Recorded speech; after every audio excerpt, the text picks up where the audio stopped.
Welcome to a muzzle chat. Now, folks, what am I to do? We've now proven definitively that Rumble has been overtaken. Not blatantly, but yes, it's algorithmically suppressing unmuzzled chat. Who would have thunk we live in such a muzzled time, such a muzzled world? And over what? Look at what we've created. But it is indisputable. Look at the years of episodes. Over 3 years, screaming into the void. Yes, we've taken breaks from time to time, yet never experienced such low viewership. At this point, we would be better off just rebranding and starting anew. But I don't give up easily, and I'm not a quitter. And that's a world I don't want to live in. So we got to stay unmuzzled for now. But I can't get too particular about building all this out because frankly, like even building out this specific episode, because it's being so effectively suppressed that's just me spinning my wheels. So I got to find more effective measures to getting these messages out. And more importantly, the very amazing, beautiful solution I'm experiencing for myself. And it is literally a moment. I can't say that enough because it is Here we are scrambling for health. And one of the blatant things right there in front of our face we didn't take seriously enough. The body truly doesn't need a magic pill. It just needs an opportunity to do what it does best. And it cannot do that in an atmosphere it is constantly being bombarded by a known classified radiation. So I'm not going to sit here and try to articulate it perfectly with the suppression the way it is. So more refining on all this futuristically. But for now, let's let Dr. Sharon, let's just boost her message. Let's get this out there. I'm not going to do an excerpt even for the ending on this podcast, on today's message. Just know in the comment sections, there's a solution. There's a link right there waiting for you. If you're ready to take your health serious and you want to level up, you want to unlock your body's natural ability to combat this radiation, to reset itself and heal itself throughout the night, I recommend getting the Cocoon. Try it for 30 days. I will refund your money if you're not happy. Just reach out to unmuzzledchat@gmail.com after 30 days. It is so crucial folks grasp this, integrate it into their lives. We're on the verge of a rollout of 6G. They are scrambling like never before to maintain fictional propagandist narratives. So I believe they cannot wait to ramp up that radiation, those signals, to put us all in a state that we can't even pose a threat. We can't even practice our First Amendment. It only takes so much health dial being turned in the wrong direction to where we're entirely now encompassed in our own health that we lose all momentum in regards to everything else. This couldn't have come, this solution, at a better time. And it's so crucial that even the preppers grasp this. This is unlocked a health like I can't even articulate in this moment. More to come futuristically. I just want that level of protection for you. Be sure to check out our solutions at trueshield.me. Works just like a .com. trueshield.me. Can't wait to see you over there. This is a godsend. We can't even begin to get to the root on anything with this level of radiation our body is experiencing. This is a foundational stone we must address right away. Go to antennasearch.com, put in your address, see how many antennas and towers are within 3-mile radius of your home. It doesn't take many. Plus, we have our cellular devices to be mindful of. We got our modems, our routers, all our smart tech, the smart meters on our homes, the smart meters on our neighbor, from one side to the other, from behind, from in front. There's so many emitters around us. Let's stop with the foolishness and be looking down the wrong paths for solutions of pill after pill after pill. For frick's sakes, even most of the nutrition we're pumping into our bodies, how is our body even going to effectively put all that to use when we are being bombarded by a known radiation? I cannot say this enough. Duh. I hope you get it. I hope that's enough for you. If not, we're going to be beating this horse time and time again.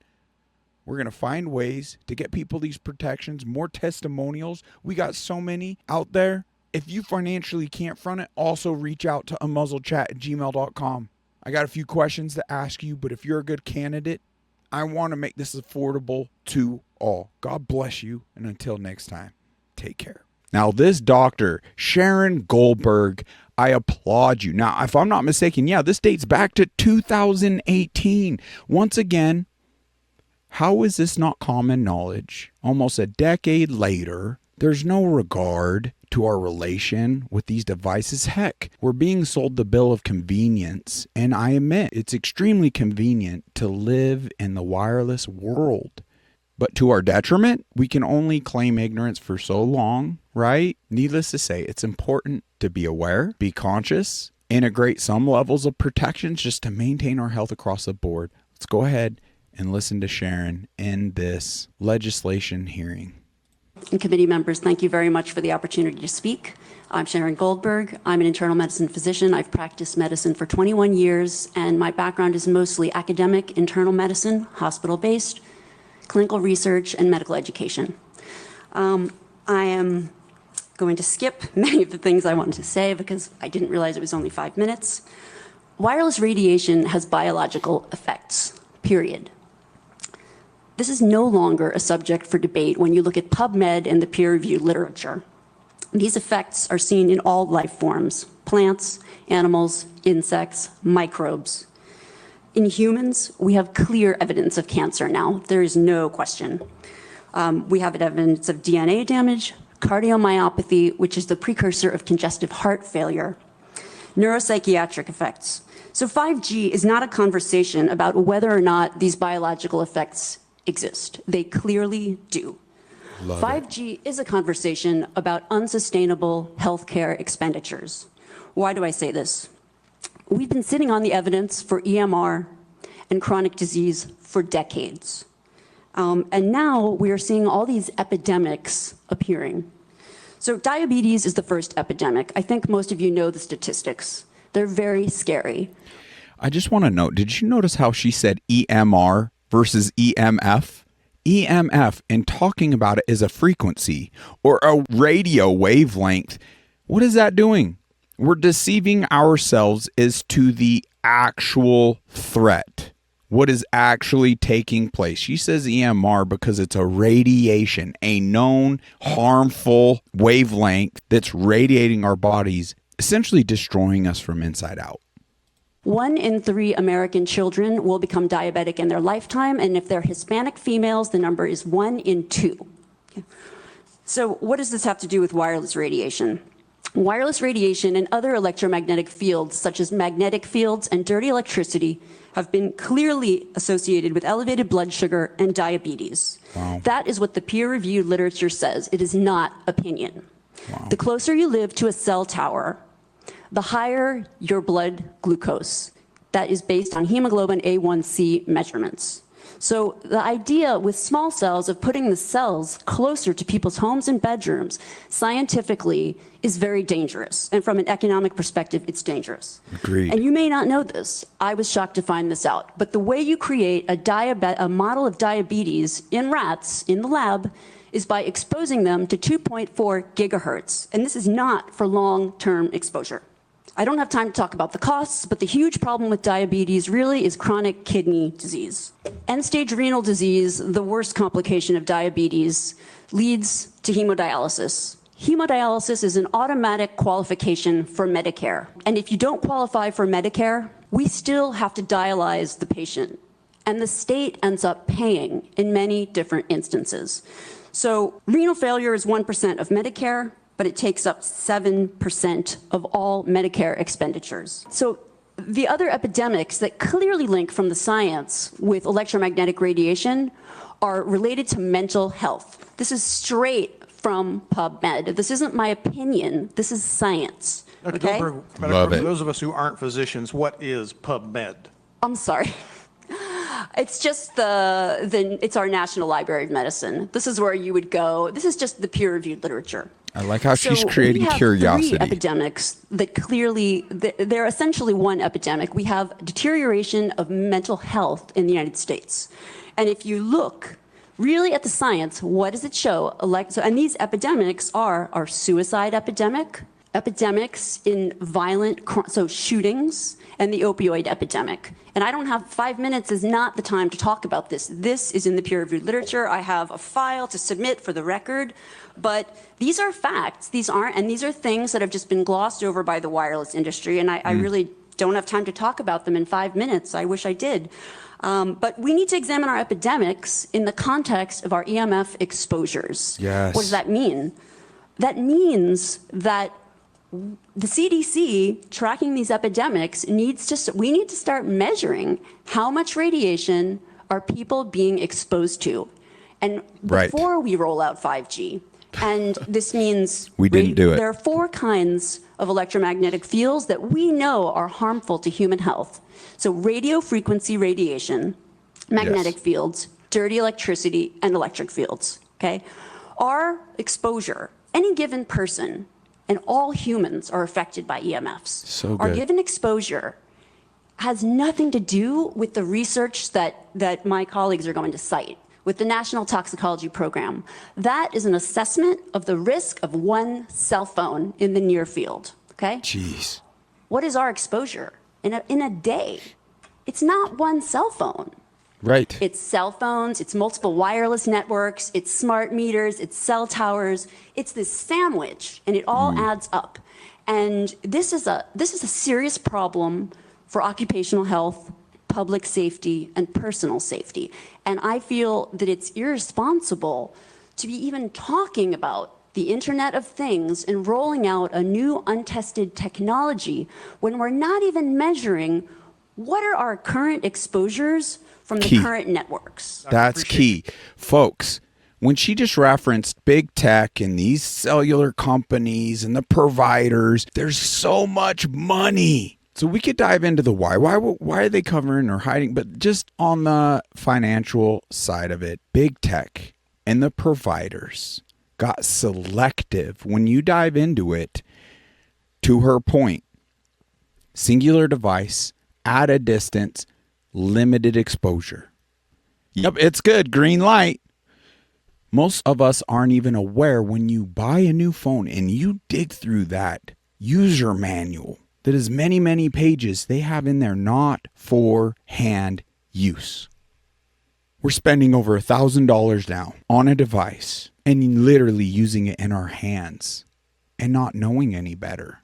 This is extremely telling stuff. Now, would it be a good business model for big tech and wireless providers to make this common knowledge? No. Just even based on the financials, not to mention some other more nefarious, potentially even evil, covert agendas. Testimony, would you again provide us with your credentials? You said at the beginning. Yes, I'm an MD. I'm board certified in internal medicine.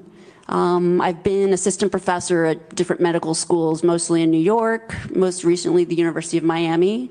And I got interested in electromagnetic fields after my administrator at the University of Miami gave me a new iPhone. I used it for 20 minutes on speaker, and my finger was burning at the end of the call. So that was Wow. years ago. I started reading about the science and connecting with other scientists, and really my expertise, I've taken care of a lot of patients with chronic disease. So It's so fascinating to hear everybody's why.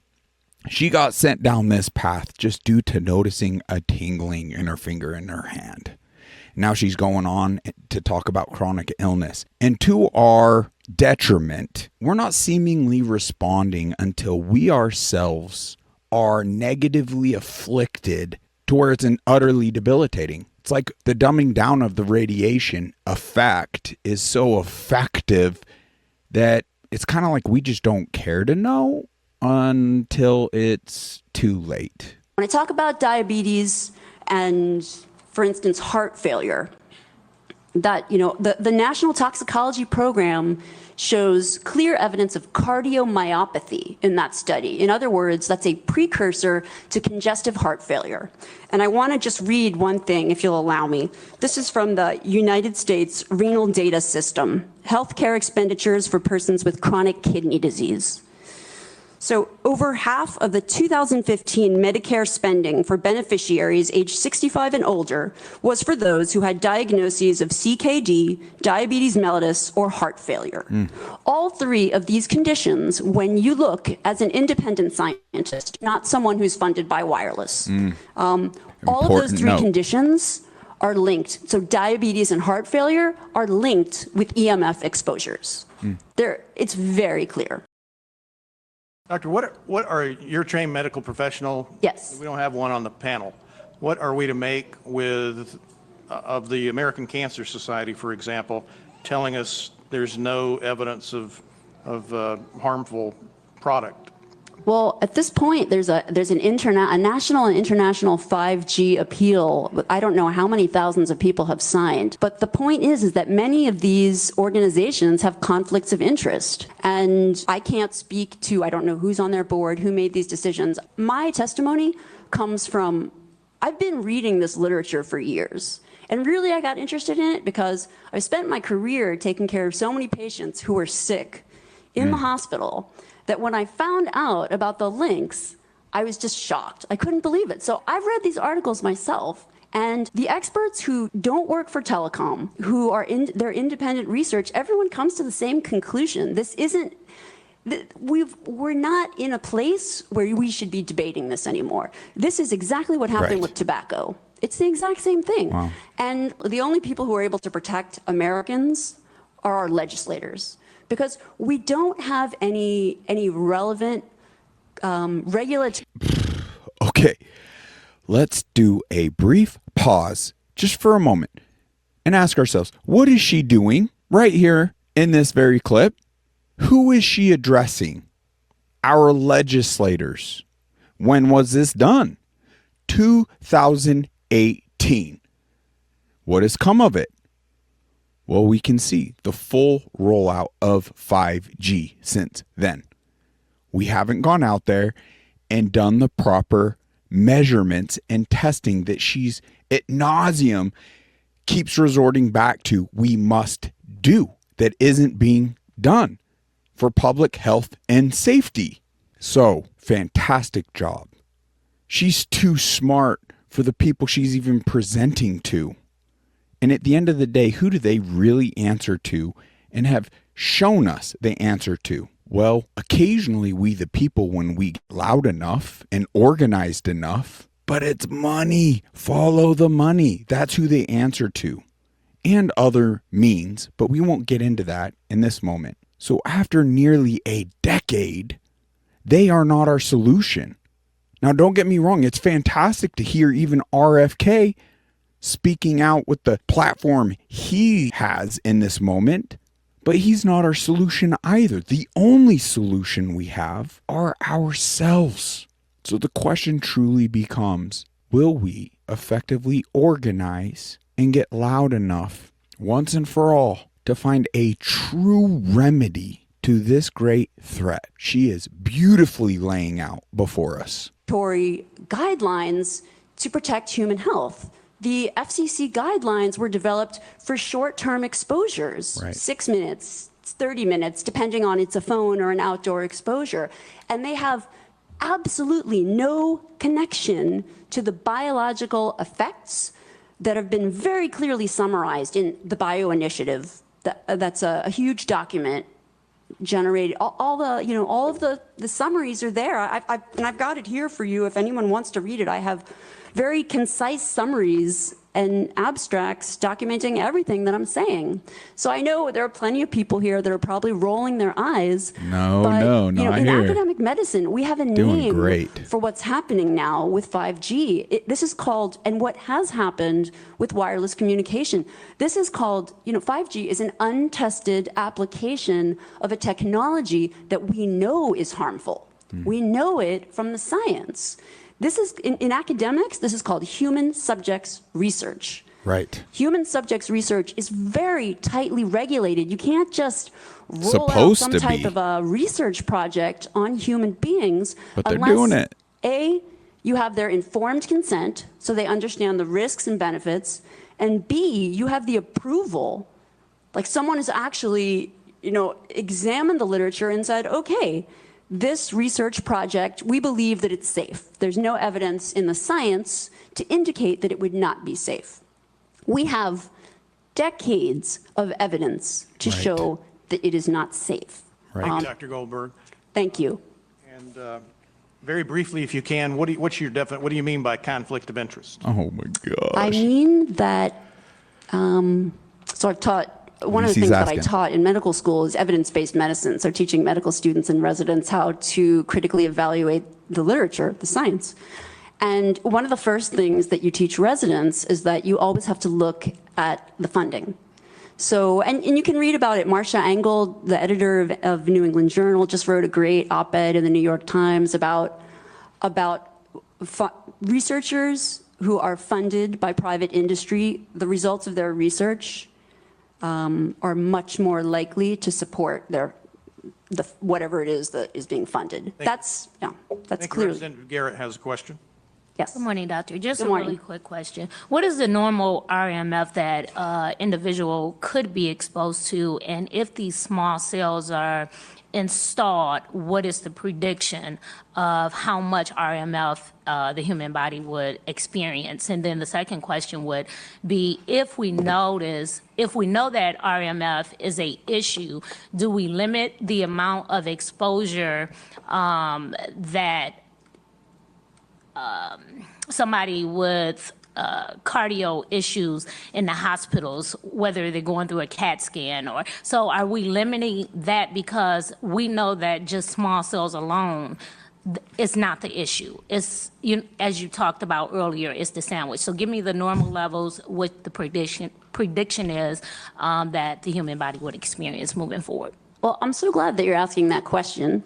And the answer is that, well, no one's measuring. And that is the problem. Yes. That's the problem. Because we have, and the way I think about this is in an occupational health perspective. I think about, because people go to work and so for instance, your exposure will depend on what you do in a given day. So if one cell phone causes cancer, clear evidence of cancer, Right. DNA damage, heart damage, well, what happens if you work at an airport?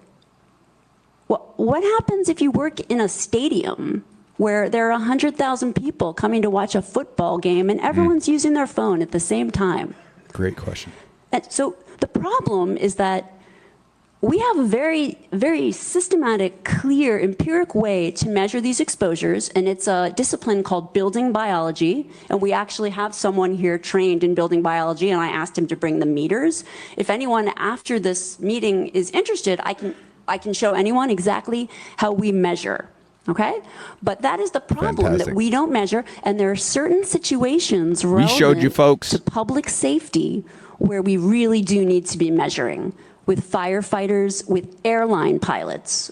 Because when you activate microwave radiation inside an enclosed metal space, Magnification. you get amplification, you have increased power density. So think about it, an airplane, everyone's with their devices, every device is emitting radiation, and the access point is right next to the cockpit usually.